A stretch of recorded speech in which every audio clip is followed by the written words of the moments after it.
Welcome back to The Deep Dive, where we cut through the noise of corporate earnings and give you the insights that actually matter. And today, we are really tearing into one, the Li Auto Q3 2025 conference call. Yeah, and if you just read the headlines, you'd think it was only about the financials, but it's so much more than that. Oh, absolutely. I mean, this call was, it was kind of epical. Li Auto had been the profitability darling of the whole China NEV space. For 11 consecutive profitable quarters. 11 quarters. And then Q3 2025, it completely broke that streak. It delivered a massive financial shock that, defined all the headlines. Exactly. So our mission today is to get past that. We have to dissect the painful numbers, of course, the return to losses. We have to. But the real story here is the huge strategic pivot that management announced. They're changing their identity from just an SUV maker to an embodied AI creator. It's a total reboot, a multi-billion-dollar self-funded reboot.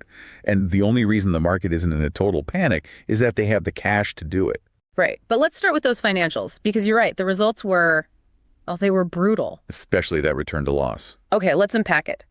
The headline number, the one that shocked everyone, was the non-GAAP net loss per ADS. It came in at negative RMB 0.36. Which is about, negative 5 cents US? Right. And the key thing here is that the consensus was looking for a healthy profit of around positive RMB 0.64. So that is just a massive, massive miss. And it looks even worse when you look back just 1 year. Oh, yeah. In Q3 2024, they posted a profit of positive RMB 3.63. So they went from that, a substantial profit, to a loss. That's the dramatic swing that got everyone's attention. And when you look at the top line, revenues came in at 27.4 billion RMB. Or 3.8 billion US dollars. Now, that actually beat the consensus a little bit. It did, but it was still a brutal 36.2% decline year over year. And that's a direct result of the volume shock. Deliveries just fell off a cliff. Completely. Down nearly 39% year over year to about 93,000 vehicles. Now, they did hit the low end of their own guidance. They did. They met their own very low bar. Yeah. But the overall picture was this intense contraction. And the bottom line of all that, the company swung from a net income of over 2.8 billion RMB last year to a net loss of over 624 million this quarter. So that whole story of Li Auto being the reliable, profitable one. For the time being, that's history. Which brings us to the big question. Why? Why did profitability collapse so hard? You have to look at the margins. Right, the gross margin. It fell to 16.3%, which is way down from 21.5% a year ago. Vehicle margin also dropped to 15.5%. And if you just look at those numbers, in a vacuum, you'd think the whole business model is broken. But this is where the context for management is just so critical. Absolutely vital. They basically blamed the drop almost entirely on one specific thing. The Li mega recall. The recall costs, plus the lower factory utilization that comes when your deliveries fall that much. And here's the part that you really need to hear. The CFO said that if you pull out those estimated recall costs, the gross margin would have been a much healthier 20.4%. And vehicle margin would have been 19.8%. Exactly. So what that tells you is that the core unit economics on their current cars, they're still really high. So the business isn't broken, it's just been hit by a one-off event. Assuming they can get the volume back up, yes. Okay, so that helps with the margin panic. But we have to talk about the cash itself, because they burned through a ton of it. A staggering amount. They went from cash provided by operations of 11 billion RMB last year to cash used in operations of negative 7.4 billion this quarter, which resulted in a negative free cash flow of almost 9 billion RMB. That's a huge burn. It is, but the reason why is fascinating. It wasn't just, lower revenue. No, the CFO pointed to a deliberate strategic choice they made. They shortened how long they take to pay their suppliers. Down to 60 days. But wait, isn't that a huge immediate drain on cash? How risky is a move like that? It is risky, but it's also a brilliant way to, weaponize their balance sheet. They're using their cash to lock in their supply chain. By paying partners faster, they get better terms, better treatment. Exactly. They're securing the parts they need for their next-gen models, while their competitors might be struggling with cash. It's an aggressive move. That makes a lot of sense. They're using that cash fortress. And speaking of that, even after the burn, they still have almost 99 billion RMB. Close to 14 billion US dollars. That cushion is the safety net that lets them make this huge pivot we're about to talk about. Let's get to it. The pivot. It starts with the organization itself. The CEO basically declared they're throwing out the professional management model. Right. They see that model as something for stable companies and stable markets. Hierarchies, reports, But that's not the Chinese NEV space right now. not at all. He basically said they're in a war zone, not a mature market. So that old model doesn't work. They need agility. So starting in Q4, they are going back to the entrepreneurial model. Exactly. Which is all about high-speed, direct communication. Yeah. The founders are back in the trenches, driving execution themselves.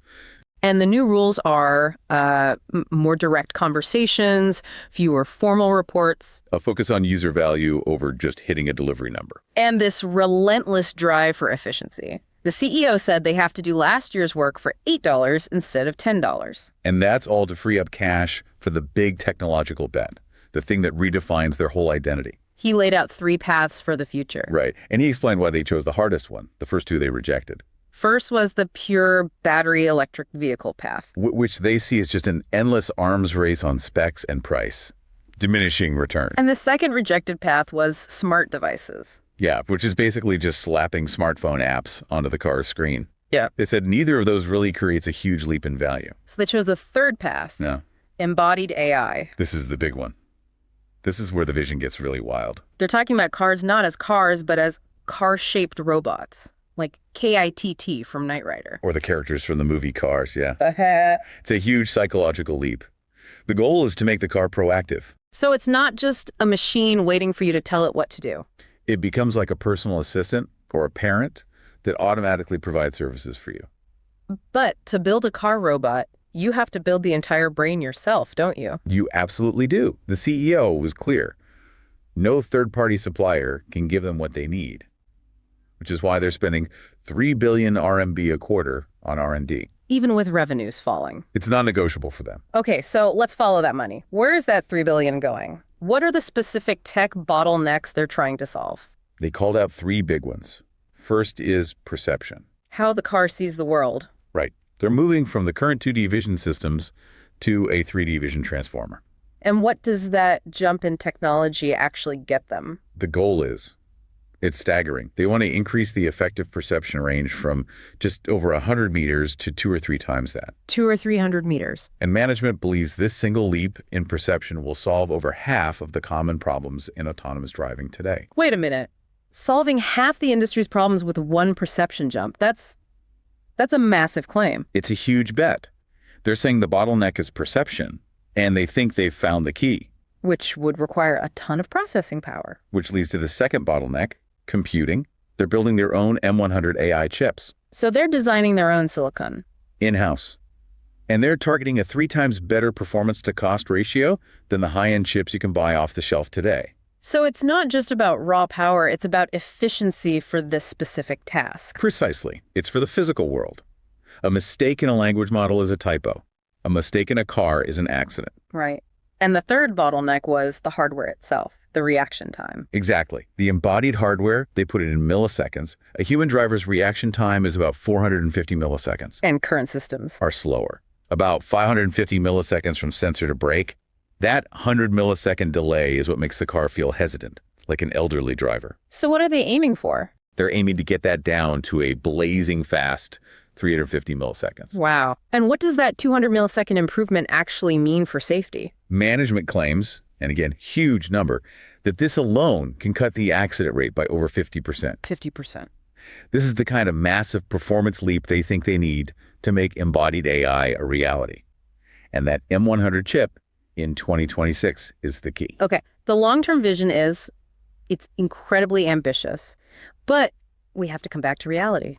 The near-term challenges are very, very real. Absolutely. And the Q4 guidance really drove that home. They guided for 100,000 to 110,000 deliveries. And crucially, the revenue guidance that came with that was about 25% below what the street was expecting, a big downgrade. Which really highlights the struggle they're having in this transition from their old models to the new BEVs. It's all about the BEV ramp.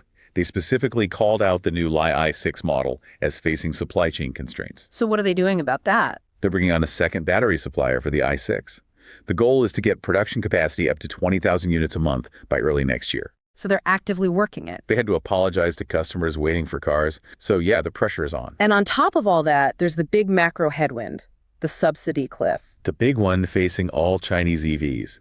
The purchase tax exemption is getting phased out, It goes from 0% now up to 5% after 2025. which is going to create a ton of volatility. You'll get a big pull forward of sales at the end of 2025. And then a huge drop-off in Q1 2026. For the whole industry. Like, Auto's response is pretty smart, though. They have a peace of mind program. To cover the tax difference for i6 customers who order now but get their car in 2026. Right. And longer term, they're focusing their 2026 models on 800-volt platforms and ultra-fast charging batteries. These aren't just features. They're technologies that are essential to qualify for whatever new incentives come next. Exactly. It's about surviving in a subsidy-free world. Okay, we've hit the financial pain, the huge reboot, the tech ambition, and the near-term hurdles. Which brings us to our segment on the outrageous but plausible trade idea. And first, This is not financial advice. This is purely for informational and entertainment purposes. You should always consult a licensed financial professional before making any investment decisions. the most important thing you'll hear today. Okay, with that out of the way, look at the setup. A huge earnings miss, a return to cash burn, but the stock barely budged. The bad news seems to be washed out, as they say. And they're sitting on that mountain of cash, which removes any short-term solvency risk. It's the perfect setup for a long-term tech play where the balance sheet is strong enough to get them through the transition. So what's the trade? The pitch is this. We want to bet on the long-term embodied AI vision, but we want to fund it by taking advantage of all the negative sentiment around the near term. Around that Q1 2026 subsidy cliff dip, you think the pain is already priced in? I think it is. So the strategy would be to sell near-term, out-of-the-money put options. Targeting January or February 2026 when that volatility is highest. Exactly. You're betting the floor is in, and you collect that premium from selling the puts. And then you use that cash to buy the long shot upside. Immediately.